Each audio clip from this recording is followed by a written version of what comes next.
자, 여러분, 국가 지원을 받는 해커 하면 어떤 이미지가 떠오르세요? 아마 어두컴컴한 방에서 후드를 뒤집어 쓴 채 여러 개의 모니터 불빛에 둘러싸인 그런 모습, 다들 한 번쯤 상상해 보셨을 텐데요. 그런데 만약 그 사람들이 우리랑 똑같이 아침 9시에 출근하고 실적 압박에 시달리고 심지어 상사한테 월간 보고서까지 제출하는 평범한 직장인이라면 어떠실 것 같나요? 오늘 우리가 파헤쳐볼 이야기는 바로 그 상상을 완전히 뒤집어버리는 이란 비밀 사이버 부대의 놀라운 실체에 대한 이야기입니다. 방금 머릿속에 그리신 그 모습 있죠? 잠시만 기억해 주세요. 왜냐하면 지금부터 우리가 함께 볼 내용은 그 상상이 얼마나 빗나갔는지, 그리고 키보드 뒤에 숨겨진 진짜 모습이 얼마나 더 조직적이고 심지어 기묘하게까지 한지에 대한 이야기거든요. 네, 우리가 영화에서 보던 그런 모습과는 완전히 다릅니다. 유출된 내부 문서가 보여주는 현실은요, 놀랍게도 지루할 정도로 체계적인 그냥 사무직에 가까워요. 실적 목표도 있고 성과 검토도 하고 심지어 실력이 부족하면 재교육까지 받아야 합니다. 이건 단순한 해킹이 아니라 국가가 운영하는 하나의 거대한 스파이 공장이라고 할 수 있죠. 지금부터 그 공장 내부를 같이 한번 들여다보겠습니다. 오늘 이야기는 이런 순서로 진행될 겁니다. 먼저 이 모든 비밀이 어떻게 드러나게 됐는지, 결정적인 문서 유출 사건에서 시작해서요. 그들의 구체적인 공격 방식은 어떤지, 또 그 기묘한 조직 문화는 어떻고, 이 모든 걸 움직이는 배후와 진짜 목표는 뭔지 차근차근 파헤쳐 보겠습니다. 자, 그럼 첫 번째 이야기부터 시작해 볼까요? 이 철옹성 같던 비밀 조직의 문이 대체 어떻게 열리게 된 걸까요? 그 시작은 아주 뜻밖의 장소였습니다. 사건의 발단은 2023년 10월이었습니다. 전 세계 개발자들이 소스코드를 공유하는 플랫폼, 바로 GitHub에 익명의 사용자가 엄청난 양의 파일을 올려버린 거죠. 그게 뭐였냐면 바로 이란의 악명 높은 해킹 그룹 APT35의 내부 문서들이었습니다. 월간 실적 보고서부터 시작해서 상사가 남긴 피드백, 다음 공격 타겟 명단, 심지어 직원들 교육 자료까지, 말 그대로 조직의 가장 민감한 정보들이 세상에 전부 드러나 버린 겁니다. 그렇다면 이 사무직 해커들은 도대체 어떻게 일하는 걸까요? 유출된 문서를 단서 삼아서 마치 디지털 범죄 현장을 감식하듯이 그들의 공격 과정을 하나하나 뜯어보겠습니다. 자, 화면에 보시는 것처럼 이들의 공격은 아주 체계적으로 총 5단계로 진행됩니다. 첫 번째, 외교관이나 정부기관, 주요 기업처럼 중요한 타겟들의 목록을 만들고요. 두 번째, 프락시샬 같은 이미 알려진 보안 취약점을 이용해서 목표 조직의 이메일 서버에 슬쩍 침투합니다. 세 번째, 일단 서버에 들어가면 그 조직 전체의 주소록, 그러니까 모든 직원의 이름과 직책, 이메일이 담긴 파일을 통째로 훔쳐내는 겁니다. 네 번째 단계, 이게 바로 핵심인데요. 이렇게 훔친 주소록으로 진짜 동료가 보낸 것처럼 완벽하게 위장한 가짜 이메일, 즉 피싱 메일을 보내는 거죠. 그리고 마지막으로 계정 뺏기에 성공하면 그 메일함에 조용히 숨어서 계속 정보를 빼내는 방식입니다. 이들이 쓰는 피싱 수법이 바로 해퍼 피싱이라는 건데요. 이게 정말 무섭습니다. 단순히 어설픈 링크 하나 보내는 수준이 아니에요. 훔친 실제 내부 정보를 가지고 김 부장님 지난번 회의 자료 보냅니다. 확인해 주세요. 이런 식으로 내부 사람이 아니면 절대 알 수 없는 내용으로 메일을 보내니까요. 이건 뭐 속지 않기가 더 힘들 정도죠. 아주 정교한 심리 공격인 셈입니다. 이 모든 게 그냥 추측이냐고요? 절대 아닙니다. 이 슬라이드의 표를 한번 보세요. 유출된 파일들이 바로 그 빼도 박도 못하는 증거입니다. 예를 들어 첫 번째 mfa.txt 파일은 서버 메모리를 그대로 뜬 건데 여기서 암호화도 안 된 비밀번호가 그대로 나왔어요. access.log.txt 파일에는 이 사람들이 시스템을 어떻게 헤집고 다녔는지 그 흔적이 다 남아 있고요. 가장 결정적인 건 이 프록시샬 타깃.ww 파일인데요. 해커들이 직접 성공했다, 아직 진행 중이다 이렇게 메모까지 남겨놨어요. 이건 뭐 완벽한 범죄 현장의 증거물이죠.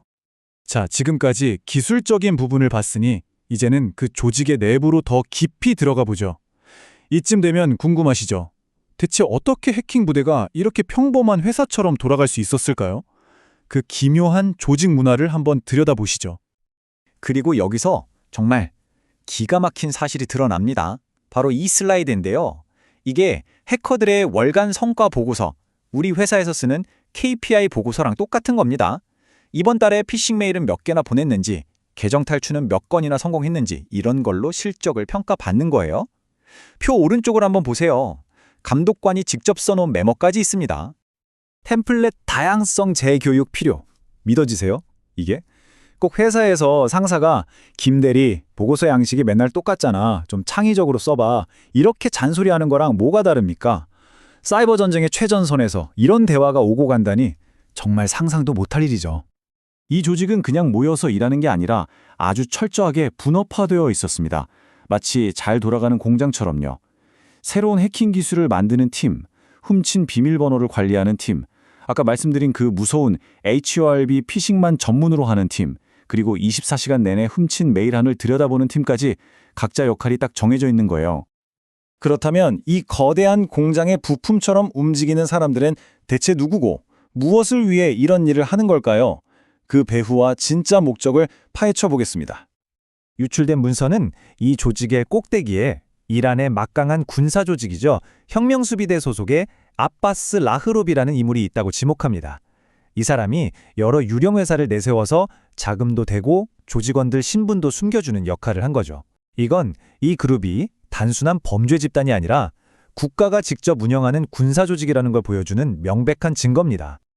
하지만 이 사람들이 그냥 돈만 보고 일하는 기술자들은 아니었어요. 유출된 자료 중에 아주 흥미로운 게 있었는데 바로 이들이 참석했던 한 컨퍼런스의 신분증이었습니다. 근데 그 제목이 참 의미심장합니다.